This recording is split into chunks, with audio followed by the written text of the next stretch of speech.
மாப்பிள நல்லா இருக்கீங்களா? என் ஓனர் கஞ்சப்பைய டெய்லி எனக்கு பிஸ்கட்டா போட்டு கொள்றா. நான் என்ன பண்றதுனே தெரியலடா. இவங்க மத்தியில் எப்படா வாழ போறேன்? ஓனராச்சும் பரவாயில்லடா. என் ஓனர் பிரியாணியில எல்லா கறியும் எடுத்துட்டு வெறும் குஸ்காவை மட்டும் எனக்கு கொடுக்குறான்டா. அவனெல்லாம் என்ன பண்றதுன்னு தெரியலடா. அவனெல்லாம் சும்மா விடக்கூடாதா மாப்பிள? அவனை சும்மாவே விடக்கூடாது மாப்பிள. உங்க ஓனராச்சும் பரவாயில்ல.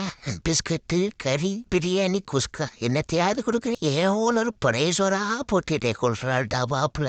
பரேஸ்வரா போட்டு கொள்றியா டேய்? உங்க ஓனராச்சும் பரவாயில்ல. என் ஓனர் பேரட்டெல்லாம் புரோட்டீன்ல தான் சர்வே பண்ணணும்ட்டு வெறும் 4 கோசமே போட்டு இதையை வட்டி விட்டுறான்டா. என்னால ஒன்றும் செய்ய முடியலடா மாப்பிள. இவங்க மத்தியில் வாழ முடியாதுடா. இவங்களை ஃபுல்லா விரட்டி விட்டுட்டு நம்ம கிளம்பிடுவோம்டா. நம்ம எங்கேயாச்சும் கிளப்பி போயிடுவோம்டா. அவங்க மத்தியில் வாழ முடியாதா மாப்பிள?